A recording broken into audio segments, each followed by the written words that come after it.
The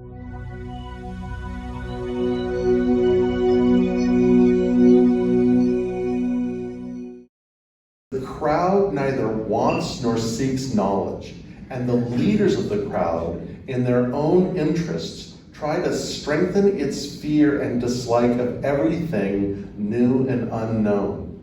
The slavery in which humanity lives is based on this fear.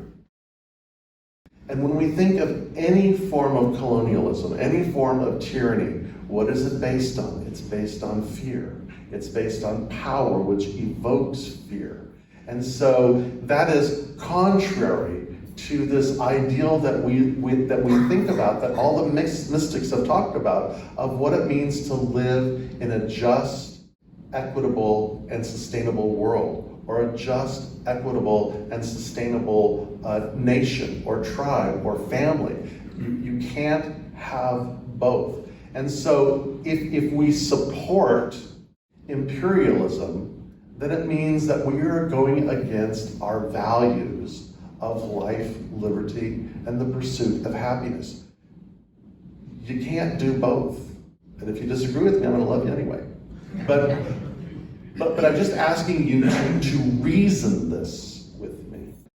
Something that Wendell Berry says is this: the great enemy of freedom is the alignment of political power with wealth.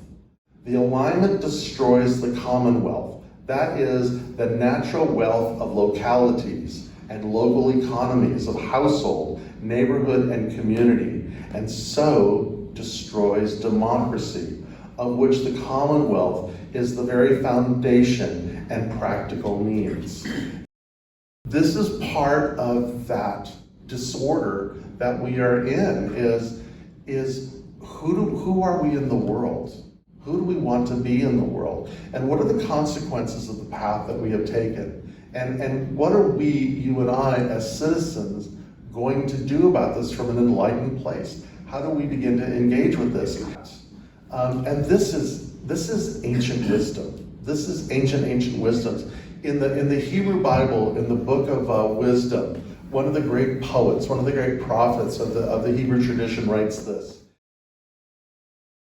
don't seek death through the error of your ways.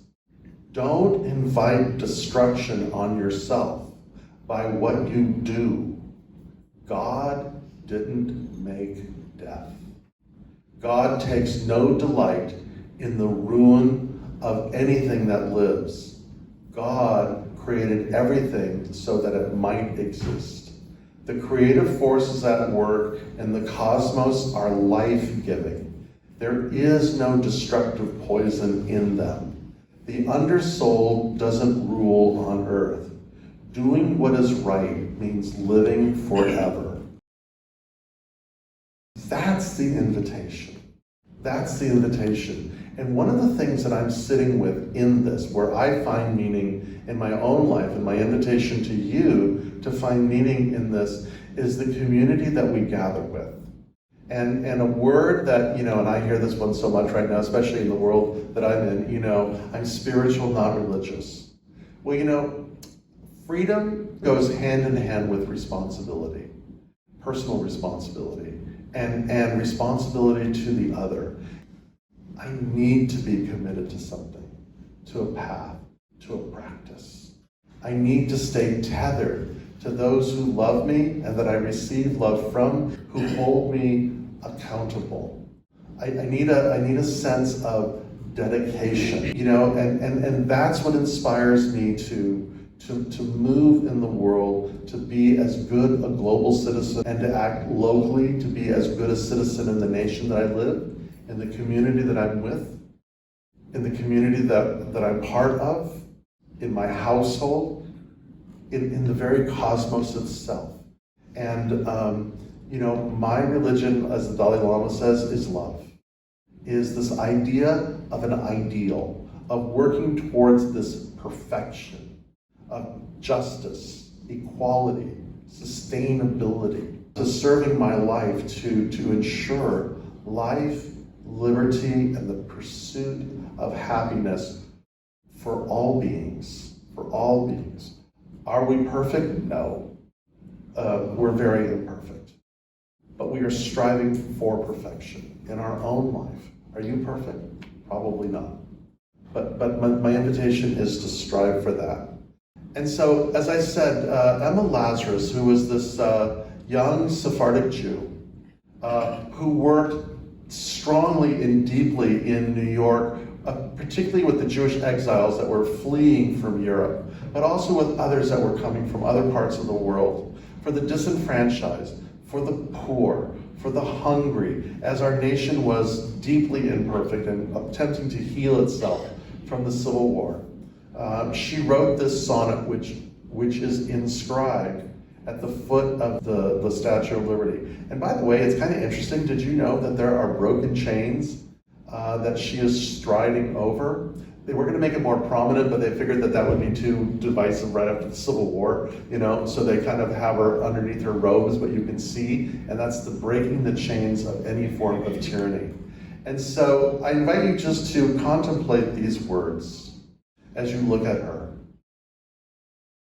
A mighty woman with a torch, whose flame is imprisoned lightning, and her name, Mother of Exiles. From her beacon hand glows worldwide welcome. Her mild eyes command the air-bridged harbor that the twin cities frame. Keep ancient lands, your storied pomp cries with silent lips. Give me your tired, your poor, your huddled masses yearning to breathe free, the wretched refuse of your teeming shore. Send these, the homeless, tempest-tossed to me. I lift my lamp besides the golden door. And so the ideal is the exile, the homeless, the disenfranchised. That part of the fabric of who we are is to welcome them. Because, as Abraham Heschel says, the essential admission of the soul is that the self is not its final authority. Right? And so prayerfully, raise your right hand and say after me, up the rebels. Up the rebels. Down the tyrants. Down the tyrants. So it is.